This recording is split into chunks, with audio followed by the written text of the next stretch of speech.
Facebook, Twitter, Insta आणि WhatsApp यांसारख्या social मीडियावर आजकाल सगळेच ऍक्टिव्ह असतात। पण जर तुम्ही सरकारी अधिकारी किंवा कर्मचारी असाल तर थोडं थांबा। राज्य सरकारने सोशल मीडियासाठी एक नवी शिस्त नियमावली आणली आहे। आता पोस्ट करताना जरा विचार करा, नाहीतर थेट कारवाईला सामोरे जाऊ लागू शकतं। नमस्कार, मी आकांक्षा आणि तुम्ही पाहताय ट्रेंडी गप्पा। डिजिटल युगात समाज माध्यमांचा प्रभाव झपाट्याने वाढत असून बहुतांश नागरिक या माध्यमांवर सक्रिय आहेत। मात्र शासकीय अधिकारी आणि कर्मचाऱ्यांसाठी याच्या वापरावर मर्यादा आणणारी नियमावली राज्य सरकारने नुकतीच जारी केली आहे। राज्य शासनाच्या सामान्य प्रशासन विभागाने 28 जुलै रोजी एक परिपत्रक काढून सोशल मीडियाच्या वापराबाबत नवीन मार्गदर्शक तत्वे जाहीर केली आहेत। या तत्वांनुसार शासनाच्या सेवा बजावत असलेल्या सर्व अधिकाऱ्यांना सोशल मीडियाचा वापर करताना जबाबदारीने आणि शिस्तीने वागावे लागणार आहे। नियमांचे उल्लंघन झाल्यास संबंधित अधिकाऱ्यांवर शिस्तभंगाची कारवाई होऊ शकते, असेही स्पष्ट करण्यात आलं आहे। तर ही नियमावली कुणाला लागू आहे पाहूया। ही मार्गदर्शक तत्वे खालील अधिकारी कर्मचाऱ्यांवर लागू आहेत। राज्य शासनाच्या थेट सेवेतील अधिकारी व कर्मचारी, प्रतिनियुक्तीवर नियुक्त कर्मचारी, करार पद्धतीने किंवा बाह्य स्रोतांद्वारे नेमलेले कर्मचारी, स्थानिक स्वराज्य संस्था, मंडळे, महामंडळे आणि सार्वजनिक उपक्रमांतील कर्मचारी, या संस्थांमधील प्रतिनियुक्ती, करार किंवा अन्य मार्गाने नेमलेले कर्मचारी। सोशल मीडियावर वावरताना काय नियम पाळावे लागतील, चला पाहूया। राज्य सरकारने त्यांचे कर्मचारी आणि अधिकाऱ्यांसाठी समाज माध्यमांच्या वापराबाबत मार्गदर्शन सूचना जारी केल्या आहेत।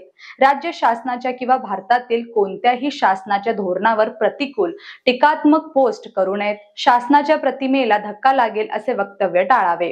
गोपनीय कागदपत्रे, फाईल्स किंवा दस्तावेज सोशल मीडियावर शेअर फॉरवर्ड करू नयेत, यासाठी पूर्व मान्यता आवश्यक आहे। वैयक्तिक व कार्यालयीन सोशल मीडिया अकाउंट वेगळे ठेवावेत। ऑफिस खात्यातून वैयक्तिक पोस्ट टाळाव्यात। वैयक्तिक अकाउंटवर फक्त प्रोफाईल फोटो ठेवावा। शासकीय वर्दी, वाहन, इमारत, पदाचा उल्लेख टाळावा।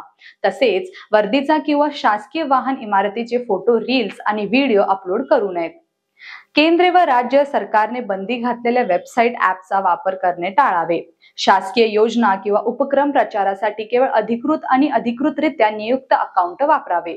यशस्वी उपक्रमांविषयी पोस्ट करताना स्वयंप्रशंसा टाळावी। आक्षेपार्ह, द्वेषमूलक, मानहानिकारक किंवा भेदभाव उत्पन्न करणारे मजकूर पोस्ट करू नयेत।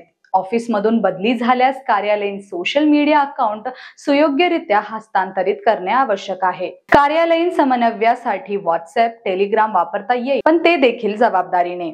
तर या नियमांची गरज का होती पाहूया। डिजिटल युगात सोशल मीडिया हे संवादाचे प्रभावी साधन असले तरी त्यातून शासकीय गोपनीयतेचे रक्षण, खोटी माहिती व अफवा रोखणे तसेच शासकीय नियमांचे उल्लंघन होऊ नयेत। शासनाच्या धोरणांवरील उघड विरोध किंवा स्वतःच्या पदाचा वापर करून वैयक्तिक प्रसिद्धी घेणे, सरकारी कर्मचाऱ्यांचा दर्जा आणि जबाबदारी योग्यरित्या जपणे, शासन यंत्रणेवरील लोकांचा विश्वास टिकवून ठेवणे, यासाठी ही मार्गदर्शक तत्वे आखण्यात आली आहेत।